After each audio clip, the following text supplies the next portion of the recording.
Hey friends, and welcome back to another week's of What's for Dinner. Starting off Monday night, we are doing a super easy pizza casserole. You just need a can of biscuits, your pepperoni, mozzarella cheese. I'm telling you, this is going to be a recipe that not only does your family love, but it is super easy to cook.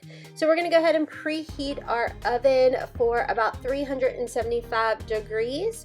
And into my mixing bowl, I'm going to cut a can of jumbo biscuits into 4, just using my kitchen shears. And one thing you're going to see here next is I use about a half a jar of this regular pasta sauce, but it is a meat sauce that I have pre-made. And then I'm going to go in with another jar of pasta sauce. There is no meat in this one, and I only use about a half of this next jar that y'all are going to see. And the reason I do this is my family they're just meat people. So if I try and make a dish that only had pepperoni in it, oh my goodness, I'm gonna hear about it. So anywho, you're gonna see I use about half of the jar of this. This is just from Aldi's, and from here I'm going to go ahead, mix this together, and then I'm going to go ahead and start with my pepperoni. Now I had some larger sliced pepperoni. You're going to see you don't have to use this. I just had it in my fridge and I'm trying to be better about using up what I have. So I go ahead, stir all of that together best of my ability, and then I'm going to use some mozzarella cheese. You can use some sprinkled cheese, Parmesan cheese, whatever kind of cheese makes your heart happy. From there, just go ahead and mix your cheese together and go ahead and get a casserole dish ready to go. I do spray my dish down. Sorry y'all, I'm thrown off. My husband just walked into the room, so I'm like, oh my gosh. Yeah, if you've been with me for a while, you know that's how my brain works. Anywho, look at my cute little mixing bowl, by the way. It's Pioneer Woman. I am obsessed with Pioneer Woman, y'all. Once a month, I set a budget to let myself get something new. That was, I think, December's purchase. Anyways, back to this. Go ahead and spread your mixture out in your casserole dish.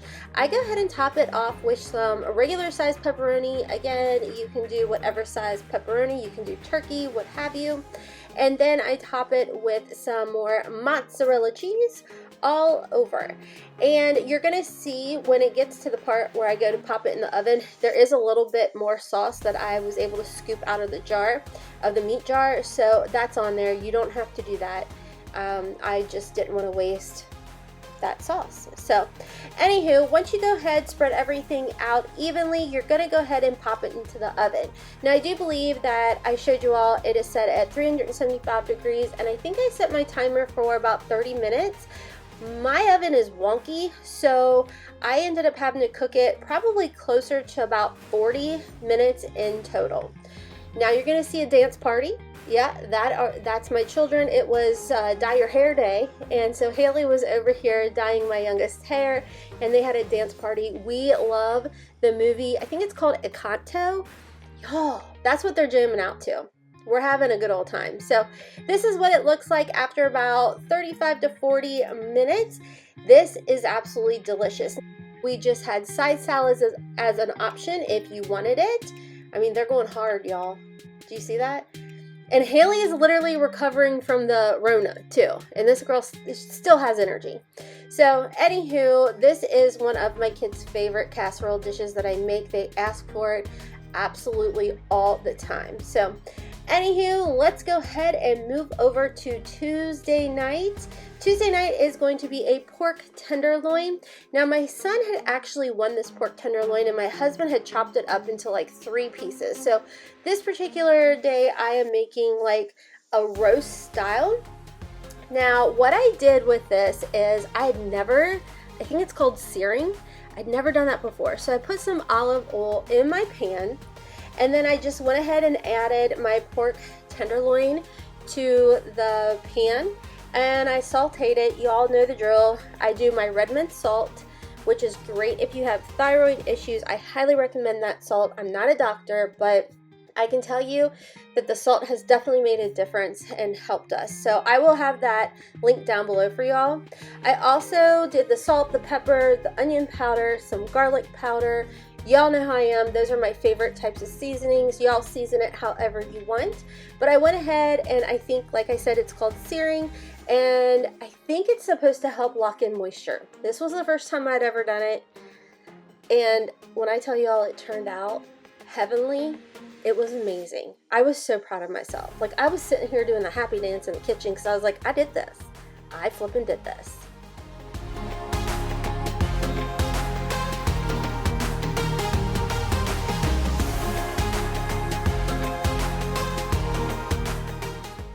Just a friendly reminder, y'all, I am not a chef, I am not a cook. Matter of fact, I have ADHD, so I don't have the patience to stay in the kitchen very long whatsoever. So all of the meals you're gonna find are very easy, very quick to make. This is probably the most time-consuming meal that I make this week. It wasn't that bad, to be honest with you, time-wise. I mean, this was probably the thing that took the longest other than chopping up the vegetables.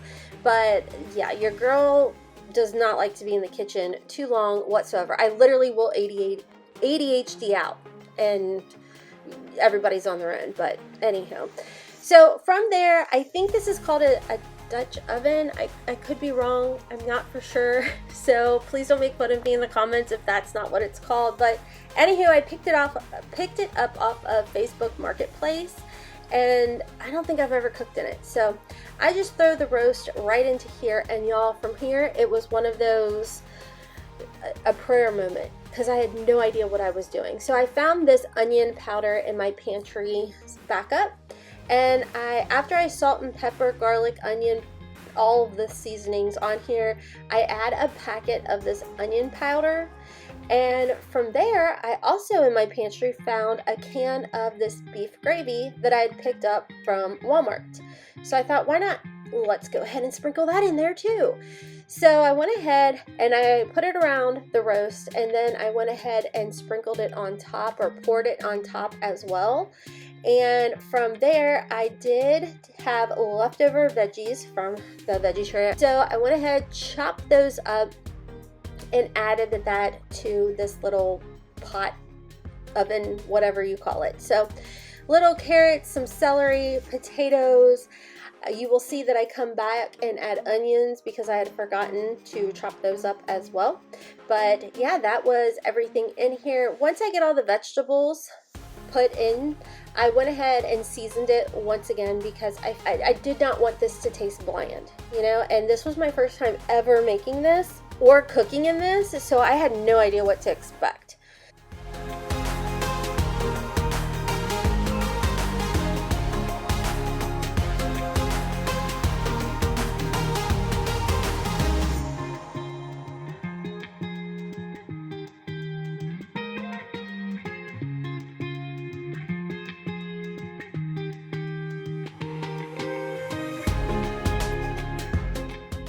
So I ended up covering it up, popped it into the oven, and I had no idea what to do. So I cooked it at like 325 for about 6 hours. And I went ahead and also made later in the day some Red Lobster cheddar biscuits, or garlic biscuits. They were so good. And then here is the dish completely plated up. My family loved it. The meat fell apart. It was like butter. It was delicious. Highly recommend. Alright, for Wednesday night, we're back to Rhonda's quick and easy meals. I was craving a 5-way. Now, if y'all have never been to Kentucky or Cincinnati, you're not going to know about this, but we do what's called SKYLINE chili, Gold Star chili, 3-way, 4-way, or 5-ways. So all it is for 5-way is spaghetti, some chili, beans, and onions. So I'm gonna go ahead and start off with cooking up my pasta noodles, and of course I'm showing you all my Redmond salt that I swear by. It'll be linked down below for y'all. Yes, I know that looks questionable, but I promise once you heat it up, it is delicious. 10 out of 10 would recommend. Are you a Gold Star fan? Are you a SKYLINE fan? Let your girl know down below. To my pot, I did put some olive oil in there. Once that heated up, I added some kidney beans. Felt the need to show you my noodles.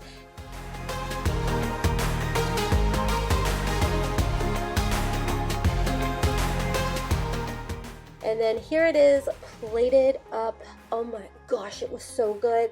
Top it with some oyster crackers, soup crackers, whatever you want to call it. So delicious. Alright, so we're moving into Thursday night, and I'll be honest with y'all, it was kind of a fail. I mean, my husband said it was good, but yeah.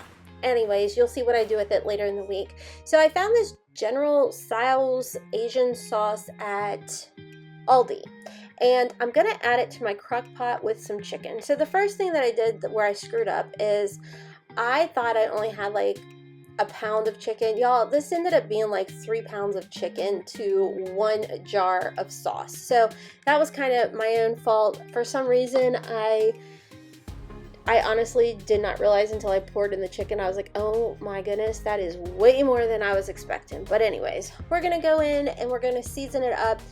Just for reference, I do have my crock pot set on low right now, and I do cook this on low for about 2 hours. I flip it to high for another hour, and then I go back to low for probably 2 to 3 more hours. I just like to make sure everything's cooked, you know? So anyways, once I add all of my seasonings and everything, I go ahead and top it with the rest of the jar of sauce. Now, what I will tell you all, for this much chicken, you probably needed a good, at the very least, 2 bottles of this stuff. It was like, I felt like kind of on the expensive side. I think it was like $2.89 a jar.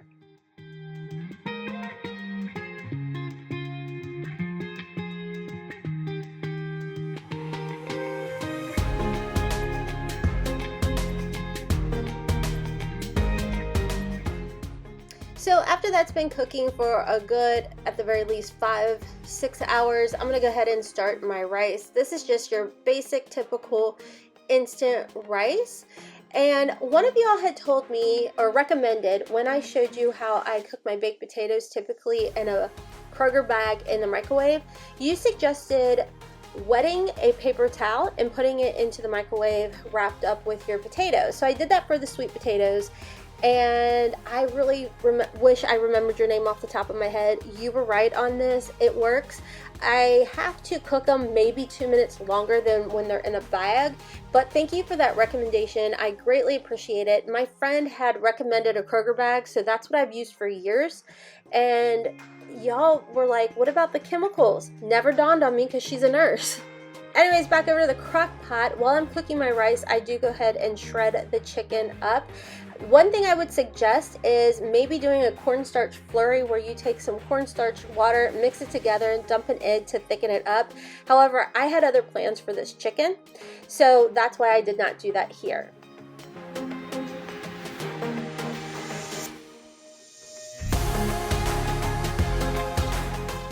But here it is, plated up with the rice on the bottom, chicken on top, and a sweet potato.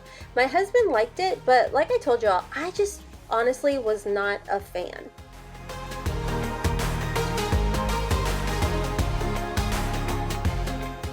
So for Friday night's meal, we finally got snow. We only got about 1.5 inches, maybe 2 inches, but it was enough. It was enough to cover the grass, and it had me pretty excited. So as I told you all in Thursday night's meal, I had a lot of chicken, and I had other plans with it because there was so much. So I'm gonna call this a Mexican chicken mix-up. I had no idea what I was doing, but I was wishing, praying, and hoping for the best on this. So to my pot, I added all of the night before's chicken, and because it was only that 1 jar of General Tso's, it really was bland in my opinion, so I feel like I could cover this up. So I had 3 packets here. I had the Fiesta dip, I had a taco seasoning, and a chili lime seasoning. The last 2 are just from Aldi's, is where you can find it. The other one, the Fiesta dip one, is by Hidden Valley Ranch. You can find that pretty much at Kroger, Walmart, wherever. So to my pot, I go ahead and add all 3 of those packets, and I did add some tahini and some salt. So add all of those mixes together, and then I stir it up. And I did not add water to this because I really wanted it to be flavorful.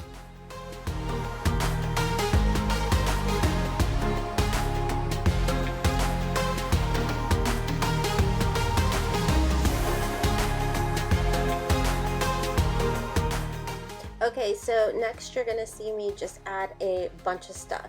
So first I'm gonna go ahead and start off with of course, the tahini, but I am gonna add a little can of green chilies to the mix. I also add a can of black beans. I did rinse the black beans and just threw them right into the pot. After I've gone ahead and added those two items together, I'm gonna go ahead and mix everything up and start adding some more things, y'all. I had no idea what I was doing. I was completely winging it and hoping for the best. So from there, I did find a can of kidney beans, and I did go ahead and rinse those as well. I also had kidney beans left over from Wednesday night's meal, and like I told you, I've been trying to be so much better about using up my leftovers. So I had thrown in the kidney beans as well as a can of diced tomatoes. I think these may have had chilies in them as well, so this ended up being a little bit spicier of a meal as far as that goes, but of course you could always use different seasonings than I did. You don't have to use the chilies or anything, or the tahini. I feel like the tahini gives it a little kick too.